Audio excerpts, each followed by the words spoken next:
Welcome to the final episode of our Crusades series. For nearly 200 years, the Crusades shaped the fate of Europe and the Middle East. They began with thunderous calls to holy war, and ended not with a final, decisive battle but with exhaustion, fragmentation, and quiet collapse. By the late 13th century, the crusading world was already fading. The great armies of the First, Second, and Third Crusades were gone.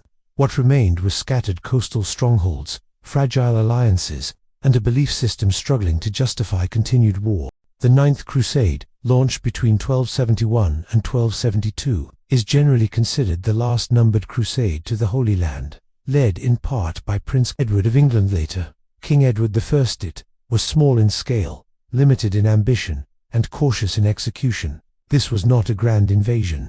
It was a holding action. Edward's forces arrived in a region dominated by the Mamluk Sultanate, whose military strength far exceeded anything the Crusaders could now field. Instead of open warfare, the Crusaders relied on raids, diplomacy, and temporary truces. There were no decisive victories, no recaptured Jerusalem, no sweeping reversals of fortune. When Edward narrowly survived an assassination attempt, likely orchestrated by local political rivals, the message was clear. The Crusaders were vulnerable, isolated, and expendable. Within a year, the Ninth Crusade ended not with triumph, but with withdrawal. After this point, no major crusading army would ever again be sent to reclaim the Holy Land. But the Crusades themselves were not yet over. What followed was a slow, grinding decline. The remaining Crusader States, most notably the Kingdom of Jerusalem in exile, centered around the port city of Acre, depended on trade, fortifications, and fragile truces to survive. Internally, they were divided by rival factions, military orders, and European politics. Externally, the Mamluk sultans pursued a systematic strategy: isolate, besiege, and eliminate Crusader strongholds one by one. In 1289, the city of Tripoli fell. 2 years later, the final reckoning arrived. In 1291, the Mamluk army laid siege to Acre, the last major Crusader city in the Holy Land. What followed was not a heroic last stand, but a brutal and chaotic collapse. The city was overcrowded with refugees. Defensive coordination was poor. Reinforcements from Europe never arrived. When the walls were breached, panic spread. Civilians and soldiers alike fled toward the harbor, hoping for escape by sea. Many never made it. Acre fell. With it, the Crusader States ceased to exist. For most modern historians, this moment, not the Ninth Crusade, is considered the true end of the Crusades in the Holy Land.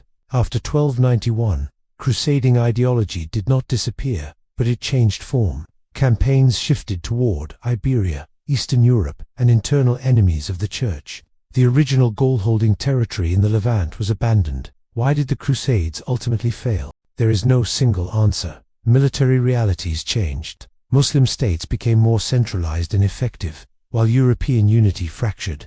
Logistics across thousands of miles proved unsustainable. Disease, cost, and political infighting drained momentum. Equally important, the moral certainty that once fueled crusading fervor began to erode. Over generations, the promise of spiritual reward was no longer enough to justify endless war. By the end, the Crusades did not collapse in a single moment. They expired, quietly, gradually, inevitably, yet their legacy endured. The Crusades reshaped trade routes, strengthened monarchies, deepened religious divisions, and left scars that would influence East-West relations for centuries. They remain one of history's most complex and controversial chapters, not a simple story of heroes or villains, but of belief, power, fear, and ambition colliding on a global stage. The Crusades did not end because one side won everything. They ended because the world that created them no longer existed, and with the fall of Acre, an era that had defined medieval history finally passed into memory. If you've followed this series from the first call to arms to the final collapse, thank you for watching. At Lost Ledger, we explore the moments where history quietly turns, where empires fade, beliefs fracture, and the past leaves echoes that still shape our world. If you found this series valuable, consider subscribing and turning on notifications. More deep-dive historical documentaries are on the way. History never truly ends. It waits to be rediscovered.